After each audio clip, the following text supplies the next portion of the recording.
ವಿರಾಮದ ಬಳಿಕ ಕಾರ್ಯಕ್ರಮದಲ್ಲಿ ಮತ್ತೊಮ್ಮೆ ಸ್ವಾಗತ. ನಾವು ಎಂಡೋಸಲ್ಫಾನ್ನ ಒಂದಷ್ಟು ದುಷ್ಪರಿಣಾಮಗಳು ಮತ್ತು ಅದರ ಬಗ್ಗೆ ಜಿಲ್ಲಾಡಳಿತ ಇರ್ಬೋದು, ಸರ್ಕಾರ ಇರ್ಬೋದು, ಎಲ್ಲೊಂದು ಕಡೆಯಲ್ಲಿ ಮೌನ ವಹಿಸಿ ಕುಳಿತುಕೊಂಡಿರೋದ್ರ ಬಗ್ಗೆ ಆಲೋಚನೆಯನ್ನು ಒಂದಷ್ಟು ಚರ್ಚೆಗಳನ್ನು ಮಾಡ್ತಾ ಇದ್ವಿ. ನಾನು ಸರ್ ನಿಮ್ಮಲ್ಲಿ ಕೇಳಬೇಕು ಸರ್, ಉಡುಪರಲ್ಲಿ ಈ ಒಂದು ಇಡೀ ಘಟನೆ ಏನಿದೆ, ಎಂಡೋಸಲ್ಫಾನ್ನ ಒಂದು ಇಡೀ ಘಟನೆ, ಇದರಲ್ಲಿ ಸರ್ಕಾರಕ್ಕೆ ಒಂದಿಷ್ಟಾದರೂ ತಪ್ಪಿತಸ್ಥ ಭಾವನೆ ಇದೆ ಅಂತ ನಿಮ್ಗೆ ಅನಿಸ್ತಾ ಇದೆಯಾ? ನಾನು ಕಾರಣ, ನನ್ನಿಂದ ಇದೆಲ್ಲ ಆಯಿತು. ಕೇರಳದಲ್ಲಿ ಒಪ್ಕೊಂಡಿದೆ ಸರ್ಕಾರ, ಜನರ ಕ್ಷಮೆಯನ್ನು ಕೇಳಿತು, ಅದಕ್ಕೆ ಬೇಕಾಗಿ ಪರಿಹಾರೋಪಾಯಗಳನ್ನು ಕಂಡುಕೊಳ್ಳುತ್ತು. ನಮ್ಮಲ್ಲಿ ಇದೆಯಾ ಇದು? ಸರ್ಕಾರಗಳು ಹೈಕೋರ್ಟಿನ ಮುಂದೆ ಬಗ್ಗಿದ್ದಾವೆ. ಹೈಕೋರ್ಟ್ ಮುಂದೆ ಸ್ವಂತ ಅಫಿದಾವಿತನ್ನು ಹಾಕಿ ನಾವು ಇಂತಿಂಥ ಹೊಣೆಗಾರಿಕೆಯನ್ನು ತಗೊಳ್ತೇವೆ ಅಂತ ಹೇಳಿದ್ದಾರೆ. ಆದರೆ ಜನರ ಮುಂದೆ ಅವರ ದರ್ಪ ಏನಿದೆ, ಪ್ರಿನ್ಸಿಪಾಲ್ ಸೆಕ್ರೆಟರಿ, ಆರೋಗ್ಯ ಇಲಾಖೆ ಪ್ರಿನ್ಸಿಪಾಲ್ ಸೆಕ್ರೆಟರಿ ಮಂಗಳೂರಿನಲ್ಲಿ ಒಂದು ಸಭೆ ಕರೆದ್ರು. ಆ ಸಭೆಯಲ್ಲಿ ಈ ಮುಂದೆ ಹುಟ್ಟುವಂಥ ಮಕ್ಕಳು ಹುಟ್ಟದೇ ಇರಲಿಕ್ಕೆ ಅದೊಂದು ಪ್ರಿಕಾಷನರಿ ಆಗಿ ಸ್ಕ್ಯಾನಿಂಗ್ ಸೆಂಟರ್ಗಳನ್ನು ಸ್ವಲ್ಪ ಸಹಕಾರ ಪಡೆದು ಸ್ಕ್ಯಾನ್ ಮಾಡೋಣ. ಯಾಕಂದರೆ ಕಾನೂನಿನಲ್ಲಿ 19ನೇ ವಾರ 20ನೇ ವಾರದ ಒಳಗಡೆ ಅಂಥ ಮಕ್ಕಳನ್ನು ಅಬಾರ್ಟ್ ಮಾಡಲಿಕ್ಕೆ ಅವಕಾಶ ಇದೆ. ಒಂದು ಮಗು ಇಂಥ ವಿಕಲಾಂಗ ಮಗು ಹುಟ್ಟಿತು ಅಂದರೆ ಆ ಇಡೀ ಕುಟುಂಬದ ಅವಸ್ಥೆ ಮತ್ತೆ 50-60 ವರ್ಷ ಮಗುವನ್ನು ಸಾಕಬೇಕು. ಆ ಕುಟುಂಬ ಮತ್ತೆ ಮೇಲ್ ಬರ್ಲಿಕ್ಕೆ ಸಾಧ್ಯ ಇಲ್ಲ. ಅಂತಹ ಒಂದು ಅಸಹಾಯಕ ಪರಿಸ್ಥಿತಿಗೆ ಶಾಪ ಹಾಕ್ತದೆ, ಆ ಕುಟುಂಬ ಅಸಹಾಯಕ ಪರಿಸ್ಥಿತಿಗೆ ಬೀಳ್ತದೆ. ಅದಕ್ಕೆ ನಾನು ಹೇಳೋದಿಷ್ಟೇ, ಯಾವ ಶತ್ರುವಿಗೂ ಇಂಥ ಮಕ್ಕಳು ಹುಟ್ಟಬಾರ್ದು. ಅದಕ್ಕೆ ಕನಿಷ್ಠವಾಗಿ ಆ ಹುಟ್ಟೋ ಮೊದಲು ಆ ಮಗುವಿನ ತಾಯಿಯ ಗರ್ಭದಲ್ಲಿದ್ದಾಗಲಾದ್ರೂ ಒಂದು ಸ್ವಲ್ಪ ಐಡೆಂಟಿಫೈ ಮಾಡಿ, ಎಲ್ಲದನ್ನೂ ಐಡೆಂಟಿಫೈ ಮಾಡೋದಕ್ಕೆ ಆಗೋದಿಲ್ಲ, ಕೆಲವುದನ್ನಾದ್ರೂ ಐಡೆಂಟಿಫೈ ಮಾಡಿ ಹುಟ್ಟದೇ ಇರುವಂಥ ಪ್ರಯತ್ನ ಮಾಡ್ಬೋದು.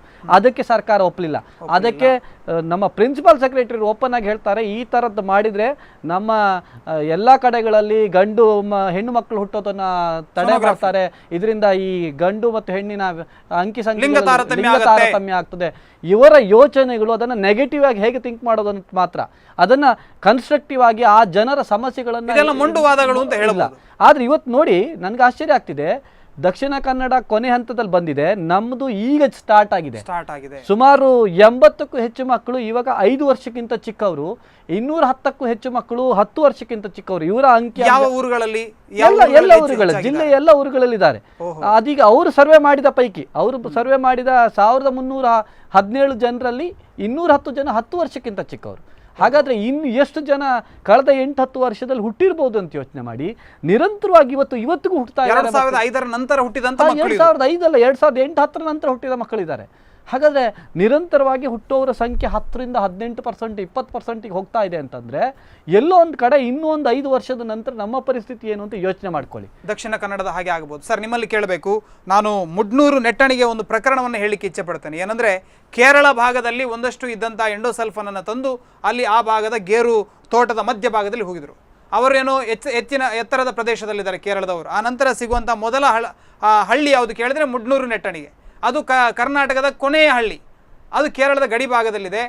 ಇವತ್ತು ಅಲ್ಲಿಯ ಮಕ್ಕಳಿಗೆ ಪರಿಹಾರ ಕೊಡೋದಕ್ಕೆ ಕರ್ನಾಟಕ ಮನಸ್ಸು ಮಾಡ್ತಾ ಇಲ್ಲ. ಏನು ಹೇಳ್ತದೆ ಅಂದರೆ, ಅದು ಕೇರಳದವರು ಹಾಕಿರೋದು, ಹೋಗಿ ಕೇರಳಕ್ಕೆ ಪರಿಹಾರ ಕೇಳಿ ಅಂತ ಹೇಳ್ತಾ ಇದೆ.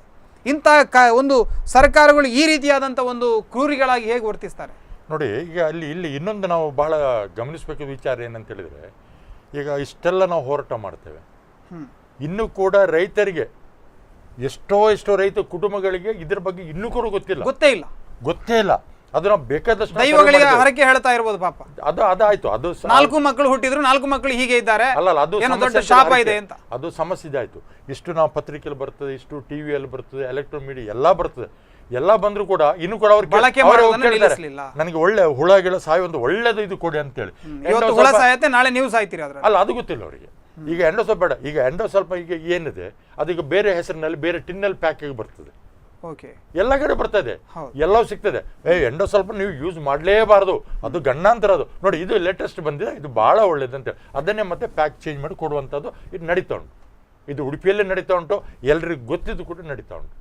ಗೊತ್ತಿದ್ದು ಕೂಡ ನಿಮ್ಗೆ ಏನು ಮಾಡ್ತೇವೆ, ಇದರಲ್ಲಿ ಪರ್ಸೆಂಟೇಜ್ ಎಷ್ಟು ನಿಮಗೆ, ಇದರಲ್ಲೆಲ್ಲ ರೆಗ್ಯುಲರ್ ಆಗಿ ನಿಮ್ಗೆ 10%, 15% ನೋಡಿ. ಇದು ನೀವು ಇದು ಮಾಡಿ, ಏನು ದೊಡ್ಡ ಏನಿಲ್ಲ, ಅದನ್ನು ಸ್ವಲ್ಪ ನಾವು ಚೇಂಜ್ ಮಾಡಿ ಕೊಟ್ಟಿದ್ದೇವೆ, ಅಂಥದ್ದೇನು ಸಮಸ್ಯೆ ಇಲ್ಲ. ನಿಮ್ಗೆ ಮಾತ್ರ ಕಮಿಷನ್ ನಾವು 100% ಕೊಡ್ತೇವೆ. ಎಷ್ಟು ಶಾಪ್ ತೋರಿಸ್ಬೇಕು ನಿಮ್ಗೆ? ನಾನು ಉಡುಪಿಯಲ್ಲೇ ಇದೆ, ಮಾರಾಟ ಆಗ್ತಾ ಇದೆ. ಕೊಡಿ ನಿಮ್ದು ತಡಿಬೇಕು ಯಾರು?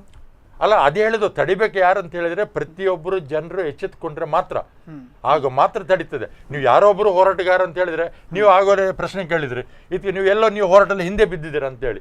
ಇದೆಲ್ಲ ಯಾರು, ನಾವು ಎಷ್ಟಂತೇಳಿ ಯಾರು ಎಷ್ಟು ಹೋರಾಟ ಮಾಡ್ಲಿಕ್ಕೆ ಆಗ್ತದೆ? ಡಾಕ್ಟರ್ ಶಾನ್ಭಾಗ್ ಅಂತವರು ಎಷ್ಟು ವರ್ಷದ ಹೋರಾಟ ಮಾಡ್ತಾರೆ. ನಾವು ರೈತ ಸಂಘಟನೆಗಳಲ್ಲಿ ನಾವು ಎಷ್ಟು ಹೇಳ್ತೇವೆ, ನಾವು ಜನರಿಗೆ ಹೇಳ್ತೇವೆ, ಮಾಹಿತಿ ಕೊಡ್ತೇವೆ. ಅವರೆಲ್ಲ ಹೋಗಿ ಲಾಸ್ ಇವ್ರಿಗೆ ಸುಮ್ಮನೆ ಏನು ಕೆಲಸ ಇಲ್ಲ, ಏನು ಕಮಿಷನ್ ಸಿಗ್ಲಿಲ್ಲ ಅಂತ ಹೇಳುವಂತ ಮಾತು ಹೇಳೋದು ಬಿಟ್ರೆ ನಮ್ಮ ರೈತರು ಕೂಡ ಮಾಡೋದಿದೆ ತಪ್ಪನ್ನ. ಅದಕ್ಕಾಗಿ ನಾವು ಏನಂತ ಹೇಳಿದ್ರೆ, ನಾವೀಗ ನೆಕ್ಸ್ಟ್ ಈಗ ಇದೆಲ್ಲ ನೋಡಿ ನೋಡಿ ನೋಡಿ ನನ್ನ ವೈಯಕ್ತಿಕ ನಾನು ಹೇಳ್ತಾ ಇದ್ದೇನೆ, ನನಗಂತೂ ಸಾಕಾಗಿದೆ. ಸಾಕಾಗಿದೆ ಅಂದ್ರೆ ನಾನು ಹೊರ ಹೋಗುವಂತ ಮಾತು ಹೇಳ್ತಾ ಇಲ್ಲ. ಯಾರು ತಪ್ಪು ಮಾಡ್ತಿದ್ದಾರೆ ಆ ಅಧಿಕಾರಿಗಳನ್ನು ಹಿಡ್ದಿನ ಹೊಡೆಯುವಂತ ಕಾಲ ಬರ್ತದೆ. ಇದನ್ನ ಬಹಳ ಸಾರಿ ಹೇಳಿದ್ರೆ, ಎರಡು ಮುಚ್ಚಳ ಕುಡಿಸ್ಬೇಕು. ಏನ್ ಮುಚ್ಚಳ ಕೊಡ್ಸೋದಲ್ಲ, ಹಿಡ್ಕೊಂಡು ನೀನು ಹೊಡಿಬೇಕು. ಇದಕ್ಕೆ ನಾನು ಈ ಮಾತು ಹೇಳಿಕ್ಕೆ ಕಾರಣ ಇದೆ. ಯಾಕಂತ ಹೇಳಿದ್ರೆ ಇದು ಅಮೆರಿಕದವರು ಈ ಕಡೆ ಕಳಿಸಿದ್ದಾರೆ. ಯಾಕೆ ಗೊತ್ತಾ ನಿಮಗೆ ಕಳಿಸಿರುವಂತದ್ದು? ಅಲ್ಲಿ ಇದೇ ರೀತಿ ಕ್ರಾಂತಿ ಆಗಿದೆ. ಇದೇ ರೀತಿ ಕ್ರಾಂತಿ ಆಗಿ ನಿಮ್ಮ ಎಲ್ಲಾ ಅಧಿಕಾರಿ ವರ್ಗವನ್ನ, ಎಲ್ಲಾ ದೊಡ್ಡ ದೊಡ್ಡ ಇಂಡಸ್ಟ್ರಿಯಲಿಸ್ಟ್ಗಳನ್ನೆಲ್ಲ ಶಾರ್ಟ್ ಮೆಮೊರಿ ಏನಿದೆ, ಇದರಿಂದಾಗಿ ಎಲ್ಲ ಸಮಸ್ಯೆಗಳು ಆಗ್ತಾ ಇದೆ. ಶಾರ್ಟ್ ಮೆಮೊರಿ ಎಲ್ಲ ನಾವು ಏನಾಗ್ತದೆ, ನಾವು ಹೋರಾಟದಲ್ಲಿ ಮಾಡೋರು ಕೂಡ ನಾವು ಎಲ್ಲ ಜನ ತಿಳಿಸ್ತೇವೆ. ಮತ್ತೆ ನಮ್ಮಲ್ಲಿ ನಾನು ಹೇಳಿದ್ದೇನೆ ಆವಾಗ ಗುಲಾಮಗಿರಿ, ಮತ್ತೊಂದು ನಮ್ಮ ಎಜುಕೇಶನ್ ಸಿಸ್ಟಮ್. ನಾವು ಶಾಲೆ ಕಳಿಸ್ಬೇಕಾದ್ರೂ ಕೂಡ ಅಲ್ಲಿ ಅಷ್ಟೇ, ಅಲ್ಲಿ ಶಾಲೆಯಲ್ಲೇ ಮೊದಲೆಲ್ಲ ಕಾಲೇಜ್ ಇತ್ತು, ಈಗ ಹೈಸ್ಕೂಲ್ನಲ್ಲಿ ಬಂದಿದೆ Congress, BJP, JDS youth wing, mini wing, ಅದು ಇದು ಅಂತೇಳಿ. ಮೊದಲೆಲ್ಲ ಕಾಲೇಜ್ನಲ್ಲಿ ಇತ್ತ, ಅದು ಕಾಲೇಜ್ನಲ್ಲಿ ಒಂದು ಯಾವ್ದಾದ್ರೆ ಒಂದು ಕಾರ್ಯಕ್ರಮ. ಈಗ ರೈತ ಸಂಘದಿಂದ ನಾವು ನಿರೀಕ್ಷೆ ಏನ್ ಮಾಡಬಹುದು? ಎಂಡೋಸಲ್ಫಾನ್ನ ಈ ಒಂದು ಸಂತ್ರಸ್ತರ ಪರವಾಗಿ ರೈತ ಸಂಘದಿಂದ ಏನಾದ್ರೂ ಹೋರಾಟಗಳು ನಡೀಬಹುದಾ ಮುಂದಿನ ದಿನ? ನೋಡಿ, ಖಂಡಿತ ನಡೀತದೆ. ಮತ್ತೆ ನಾವು ಒಂದ್ಸಲ ಕೈ ಹಾಕಿ ನಾವು ಇದು ಮಾಡಿದಾಗ ನಮ್ಮ ಒಂದು ಸ್ವಲ್ಪ ವಿಭಿನ್ನವಾಗಿ ನಮ್ಗೆ ನಡೀತದೆ. ಅದು ಸರ್ಕಾರಿಗೆ ಬಿಸಿ ಮುಟ್ಟುತ್ತ ಕಾರ್ಯಕ್ರಮ ನಾವು ಮಾಡೇ ಮಾಡ್ತೇವೆ, ಬೇಕಾದಷ್ಟು ನಾವು ಮಾಡಿದ್ದೇವೆ, ಈಗಲೂ ಮಾಡ್ತದೆ. ಈಗ ಶ್ರೀಧರ ಗೌಡ ಏನು ಹೇಳಿದ್ರು, ನಾವಲ್ಲಿ ಸುಸೈಡ್ ಮಾಡ್ಲಿಕ್ಕೆ ತಯಾರಿದ್ದೇವೆ ಅಂತೇಳಿ. ಅಂತಷ್ಟು ಸಂತ್ರಸ್ತ ಮಕ್ಕಳು ಪಾಪ ಅವ್ರಿಗೆ ಏನು ಗೊತ್ತಿರೋದಿಲ್ಲ, ಸುಮ್ಮನೆ ಬಿದ್ಕೊಂಡಿರ್ತದೆ, ಹೀಗೆ ಮಾಡ್ತಿರ್ತದೆ. ಪ್ರಾಯದ ಮಕ್ಕಳೆಲ್ಲ ಅವರನ್ನು ಸಾಕುವಂತ ಎಲ್ಡರ್ಲಿ ಹಿರಿಜೀವಗಳು ನೀವು ಏನು ಹೇಳಿದಿರಿ, ಅವರಿಗೆ ಏನಾದ್ರು ಜೀವನದಲ್ಲಿ ಜಿಗುಪ್ಸೆ ಬಂದಿದೆ. ನಾವು ಒಂದು ಚೂರು ಅವರಿಗೆ ಇದು ಮಾಡಿದ್ರು ಕೂಡ ಸಾಕಾಗ್ತದೆ. ಇಲ್ಲ, ನಾವು ಎಲ್ರಿಗೆ ನಾವು ಹೋಗ್ಬೇಕು, ವಿಧಾನಸೌಧಕ್ಕೆ ನಾವು ಹೋಗೋದು, ಅದು ಏನಾಗ್ತದೆ ಅಲ್ಲೇ ನೋಡೋಣ ಅಂತ ಹೇಳಿದ್ರೆ ಸರ್ಕಾರ ಬಗ್ಲೇಬೇಕು. ಅವರಿಗೆ ಒಂದು ಕೇಂದ್ರವನ್ನ ಮಾಡಿ ಇವರನ್ನ ಪೂರ್ತಿ ಜವಾಬ್ದಾರಿ ಸರ್ಕಾರ ತಗೊಳ್ಳೋದು ಮಾಡಬೇಕು. ಇಲ್ದ್ರೆ ನಾವು ದೊಡ್ಡ ಒಂದು ಹಗರಣ, ದೊಡ್ಡ ಒಂದು ಗಂಡಂತರ ನಾವು ತೋರಿಸ್ಕೊಡೋದು ಖಂಡಿತ ಮಾಡಿ ಮಾಡ್ತೀವಿ. ಸರ್, ನಿಮ್ಮಲ್ಲಿ ಕಾನೂನು ಹೋರಾಟಗಳು ಹೇಗೆ ಮುಂದುವರಿಬಹುದು? ಈಗಾಗಲೇ ಹೈಕೋರ್ಟ್ ಒಂದು ಮಧ್ಯಂತರ ತೀರ್ಪು ಕೊಟ್ಟು ನಂತರ ಅಂತಿಮ ತೀರ್ಪನ್ನು ಕೊಟ್ಟಿದೆ. 2000 ಹೈಕೋರ್ಟ್ ನ ಎಲ್ಲ ತೀರ್ಪುಗಳು ಅನುಷ್ಠಾನ ಆಗ್ಲಿಕ್ಕೆ ಅನುಷ್ಠಾನ ಮಾಡುವಂತ ಹೊಣೆಗಾರಿಕೆಯನ್ನ ಜಿಲ್ಲಾ ಅಲ್ಲಿವರೆಗೆ ಮಾಸಾಶನ ಇರೋದಿಲ್ಲ. ಅದನ್ನು ಮಾಡ್ತಾ ಇದ್ದೇವೆ, ನಿರಂತರವಾಗಿ ಅದರ ಹಿಂದೆ ಬಿದ್ದಿದ್ದೇವೆ. ಕಾನೂನುಬದ್ಧವಾಗಿ ಹೋರಾಟಗಳು ನಡೀತಾ ಇದೆ. ಈಗ ಜಿಲ್ಲಾ ಏನು ಕಾನೂನು ಲೀಗಲ್ ಸರ್ವಿಸ್ ಅಥಾರಿಟಿ ಮುಂದೆ ಈ ದೂರನ್ನ ಕೊಡ್ತಾ ಇದ್ದೇವೆ. ಜಿಲ್ಲಾಧಿಕಾರಿಗಳಿಗೆ ಪತ್ರ ಬರೆದ್ರು ಕೂಡ ಯಾವುದೇ ಸ್ಪಂದನ ಬರಲಿಲ್ಲ. 6-7 ತಿಂಗಳ ಹಿಂದೆ ನಾನು ಒಂದು ಪತ್ರ ಬರೆದಿದ್ದೆ ಈ ಬಗ್ಗೆ ಎಲ್ಲದನ್ನು, ಆದ್ರೆ ಇವತ್ತಿನವರೆಗೆ ಸ್ಪಂದನೆ ಇಲ್ಲ. ಆರೋಗ್ಯ ಇಲಾಖೆ ಅಧಿಕಾರಿಗಳು ತಮ್ಮ ಅಸಹಾಯಕತೆಯನ್ನು ಹೇಳ್ಕೊಡ್ತಾರೆ, ಮತ್ತೆ ಮಾತಾಡೋದಿಲ್ಲ. ಈಗ ಇದನ್ನೆಲ್ಲವನ್ನ ಪರಿಹಾರವನ್ನ ಏಪ್ರಿಲ್ ಇಂದ ರೆವಿನ್ಯೂ ಡಿಪಾರ್ಟ್ಮೆಂಟ್ ಕೊಡಬೇಕು ಅಂತ ಹೈಕೋರ್ಟ್ ಹೇಳಿದೆ. ರೆವಿನ್ಯೂ ಡಿಪಾರ್ಟ್ಮೆಂಟ್ ಇದ್ರ ಬಗ್ಗೆ ಮಾತಾಡ್ತಾ ಇಲ್ಲ, ಯಾರಿಗೂ ಬೇಡವಾಗಿದೆ. ಹೈಕೋರ್ಟ್ ಒಂದು 4-5 ವಿಚಾರಗಳನ್ನು ಸ್ಪಷ್ಟ ಹೇಳಿದೆ, ಆದ್ರೆ ಮಾಸಾಶನ ಬಿಟ್ಟು ಬೇರೆ ಯಾವ್ದು ರಿಹಾಬಿಲಿಟೇಷನ್ ಸುದ್ದಿ ಇಲ್ಲ, ಪುನರ್ವಸತಿ ಕೇಂದ್ರ ಆಯ್ತು, ಮತ್ತೆ ಇದು ಯಾವ್ದು ಮೊಬೈಲ್ ವೆಹಿಕಲ್ ಸುದ್ದಿ ಇಲ್ಲ. ಎಲ್ರಿಗೂ ಬಸ್ ಪಾಸ್ ಕೊಡ್ಬೇಕು ಹೇಳಿದ್ದಾರೆ. ನಮ್ಮ ಜಿಲ್ಲೆಯಲ್ಲಿ ಬಸ್ ಪಾಸ್ ಕೊಡ್ಲಿಕ್ಕೆ ಆಗೋದಿಲ್ಲ, ಆದ್ರೆ ಖಾಸಗಿ ಹೌದು, ಆದ್ರೆ ನಮ್ಮಲ್ಲಿ KSRTC ಬಸ್ಗಳಿಲ್ಲ, ಖಾಸಗಿ ಬಸ್ಗಳಿವೆ. ಅವುಗಳಿಗೆ ಏನ್ ವ್ಯವಸ್ಥೆ ಮಾಡ್ತೀರಿ ಹೇಳಿಲ್ಲ. KMC ಜೊತೆಗೆ ಟೈ ಅಪ್ ಆಗಿದೆ. KMC ಯಲ್ಲಿ ಒಂದು ಚಿಕಿತ್ಸೆ ಪಡಿಬೇಕಾದ್ರೆ ಇವರ ಅಧಿಕಾರಿಗಳ ಲೆಟರ್ ತಗೊಂಡು ಹೋಗ್ಬೇಕು ಹೇಳ್ತಾರೆ. ಅಧಿಕಾರಿಗಳನ್ನ ಸುತ್ತಾಡ್ಸೋದು, ಅಲ್ದಾಡ್ಸೋದು ಬಿಟ್ರೆ ಬೇರೆ ಯಾವುದೇ ರೀತಿಯ ಹೋರಾಟಗಳು ಅವ್ರದ್ದು ಪ್ರಯತ್ನಗಳು ನಡೀತಾ ಇಲ್ಲ. ನಮ್ಮ ಹೋರಾಟ ಕಾನೂನುಬದ್ಧವಾಗಿ ಎಲ್ಲಾ ಪ್ರಯತ್ನಗಳು ನಡೀತದೆ.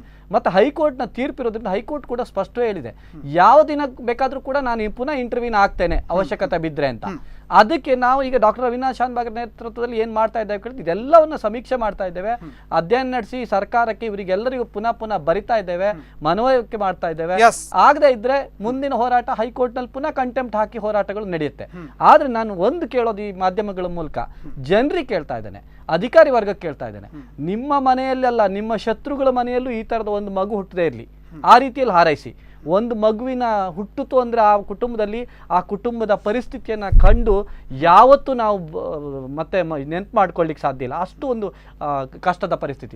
ಆದ್ರಿಂದ ಸುತ್ತಮುತ್ತಲಿನವರಿಗೆ ಹೇಳೋದಿಷ್ಟೇ, ನಾವೆಲ್ಲ ಪ್ರಜ್ಞಾವಂತರಿದ್ದೇವೆ, ಗಟ್ಟಿಯಾದವರಿದ್ದೇವೆ, ಶಕ್ತಿವಂತರಿದ್ದೇವೆ. ಆ ಮಕ್ಕಳನ್ನ ಅಟ್ಲೀಸ್ಟ್ ಐಡೆಂಟಿಫೈ ಮಾಡಿ ಅವರಿಗೆ ಒಂದು ಸಿಗುವಂತ ಸೇವೆಗಳನ್ನ, ಸವಲತ್ತುಗಳನ್ನ ಸಾರ್ವಜನಿಕರು ಕೂಡ ಇದರಲ್ಲಿ ಭಾಗಿಯಾಗಬೇಕು ಅಂತ ಹೇಳಿ ಭಾಗಿಯಾಗಬೇಕು. ಅದರ್ವೈಸ್ ಈ ಹೋರಾಟಗಳು ಅಂತಹ ಅಸಹಾಯಕರ ಕೂಗು ಖಂಡಿತ ಕೇಳಲಿಕ್ಕೆ ಸಾಧ್ಯ ಇಲ್ಲ. ಎಲ್ಲರೂ ಮುಂದೆ ಬನ್ನಿ ಅಂತ ನಾನು ಎಲ್ಲರಲ್ಲೂ ಕರಕಳಿಯಿಂದ ಕೇಳ್ತೀನಿ. ಧನ್ಯವಾದಗಳು, ಇಬ್ಬರಿಗೂ ಕೂಡ ಬಹಳಷ್ಟು ಮಾಹಿತಿಯನ್ನು ಕೊಟ್ರಿ, ಧನ್ಯವಾದಗಳು. ಎಸ್ ವೀಕ್ಷಕರು, ಇದಿಷ್ಟು ನಾವು ಎಂಡೋಸಲ್ಫಾನ್ನ ಬಗ್ಗೆ ಚರ್ಚೆಯನ್ನು ಮಾಡ್ತಾ ಇದ್ವಿ. ಬಹಳ ಪ್ರಮುಖವಾಗಿ ಸ್ಕ್ಯಾನಿಂಗ್ ಸೆಂಟರ್ ಆಗಬೇಕು ಅನ್ನುವಂಥ ಬಹಳ ದೊಡ್ಡ ಕೂಗು ಕೇಳಿತು. ಸರ್ಕಾರ ಅಸ್ತು ಅಂತ ಹೇಳಿದೆ. ಆದರೆ ಇವತ್ತಿನವರೆಗೆ ಸ್ಕ್ಯಾನಿಂಗ್ ಸೆಂಟರ್ನ ಯಾವುದೇ ಅಡ್ರೆಸ್ ಕಾಣ್ತಾ ಇಲ್ಲ. ಅಥವಾ ಇನ್ನೊಂದು ಕಡೆಯಲ್ಲಿ ಇವರಿಗೆಲ್ಲ ಪುನರ್ವಸತಿಯನ್ನು ಮಾಡಬೇಕು ಕೇರಳ ಮಾದರಿಯಲ್ಲಿ ಅನ್ನುವಂಥ ಕೂಗು ಕೇಳ್ತಾ ಇತ್ತು. ಅದಕ್ಕೂ ಕೂಡ ಸರ್ಕಾರ ಯಾವುದೇ ಮನಸ್ಸನ್ನು ಮಾಡ್ತಾ ಇಲ್ಲ. ಹೈಕೋರ್ಟಿನ ತೀರ್ಪಿಗೂ ಕೂಡ ₹1 ಕವಡೆ ಕಾಸಿನ ಕಿಮ್ಮತ್ತನ್ನು ಈ ಸರ್ಕಾರ ಅಥವಾ ಈ ಭಾಗದ ಜನಪ್ರತಿನಿಧಿಗಳು ಕೊಡುವಂಥ ಮನಸ್ಸನ್ನು ಮಾಡಿಲ್ಲ.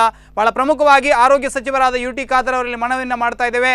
ತಾವು ಟೋಪನ್ ಕೊಡುವಂಥದ್ದು, ಹಲ್ಲಿನ ಸೆಟ್ ಕೊಡುವಂಥದ್ದು, ಈ ರೀತಿಯ ಕೆಲಸಗಳನ್ನು ಮೊದಲು ನಿಲ್ಲಿಸಿ, ಮೊದಲನೇದಾಗಿ ಇವತ್ತು ಏನು ಆಗ್ತಾ ಇದೆ ಈ ಭಾಗದಲ್ಲಿ ನಿಜವಾಗಿ ಕೂಡ ಸಾವಿರಾರು ಜನ ತಮ್ಮ ಮಕ್ಕಳನ್ನು ದಿನನಿತ್ಯ ಕಣ್ಣೀರಲ್ಲಿ ಕೈ ತೊಳಿತಾ ಇರೋದನ್ನು ಕಾಣ್ತಾ ಇದ್ದಾರೆ. ಅವರಿಗೆ ಮೊದಲು ಒಂದು ಪರಿಹಾರವನ್ನು ಕೊಡುವಂಥ ಅಥವಾ ಅವರಿಗೆ ಶಾಶ್ವತವಾದ ಪರಿಹಾರವನ್ನು ಕಲ್ಪಿಸಿಕೊಡುವಂಥ ಕೆಲಸವನ್ನು ಮಾಡಬೇಕು ಅನ್ನುವಂಥ ವಿನಂತಿಯೊಂದಿಗೆ ಕಾರ್ಯಕ್ರಮವನ್ನು ಮುಗಿಸ್ತಾ ಇದ್ದೇವೆ.